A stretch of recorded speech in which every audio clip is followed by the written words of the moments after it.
Hi guys, Biracial Tiffany here. Happy Inauguration Day. It's so exciting today. I really, I thought, November 4th was really more exciting, or would be more exciting. That was kind of what I thought, but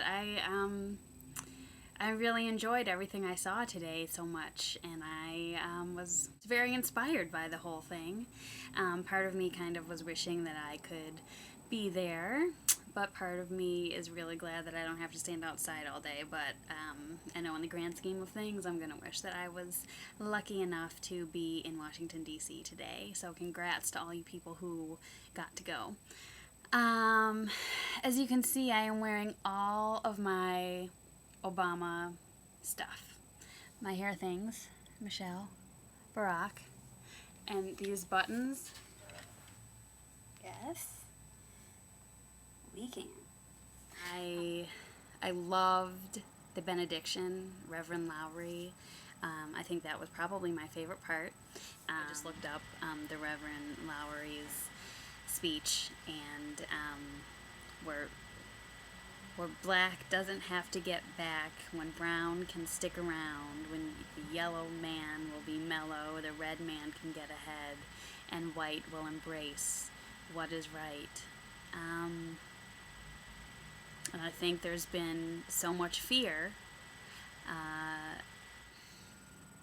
that was so profound, and I think that this election was the first step collectively of white choosing right. And I don't mean every individual white person has always been choosing the wrong thing. I liked the poem that was read. It didn't really blow me away, but my favorite part was that she said that perhaps we'll find that love is the most important thing, and it's not. This is not what she said, but my take on it was it's not power and it's not money. It is love that matters, and I think that's something that biracial people get. I think it's confusing for us when we realize that all these people don't love each other based on what they look like. And it's just not what we come from, so it really doesn't make sense, and that's hurtful. She said the mightiest word is love. And I believe that. It is. I was also surprised to find myself feeling a lot of compassion for George W. Bush today. I just sort of feel like it was his destiny to run this country into the ground to a point where everyone had to see that the system is not working, things are not working, and to vote for change. And he did that. I didn't see much of him. I don't know what he's been saying lately, so I just feel like there's a tinge of arrogance that I wish wasn't there. I don't think, I don't know, whatever. All I really wanted to say was that I was feeling compassion for George W. Bush today, because without him and this previous administration, I don't think that we would be having this wonderful moment of change and hope today. Fear and focus on the things that are not as important as love, but that we've been made to believe are what gives life and a person value, such as money and power. I just see all of this, all things coming together for good. That's all. That really struck me today. What else?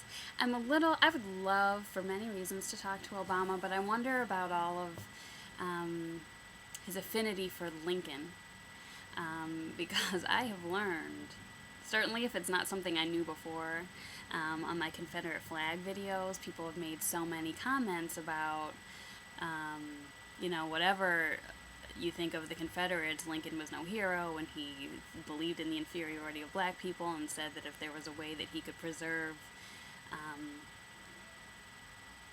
the Union without abolishing slavery, that he would. So I'm a tiny bit surprised that Obama seems to be so enthralled with Lincoln. I can't imagine that he doesn't know this, though. So I have to think that it's Like, I think I said in my Obama wins video that it's like everyone was just freed from slavery. And by everyone, I do mean white people too. And so, not since Lincoln have we had such a revolutionary act, or it's just like now freedom really has begun in a way. So I wonder if that's the symbolism of the Lincoln menus and the Lincoln Bible and the Lincoln Memorial being so important to him. And I don't mean to, diss Lincoln. However it had to happen, it happened. Anyway, those are my thoughts on this lovely inauguration day. Obama.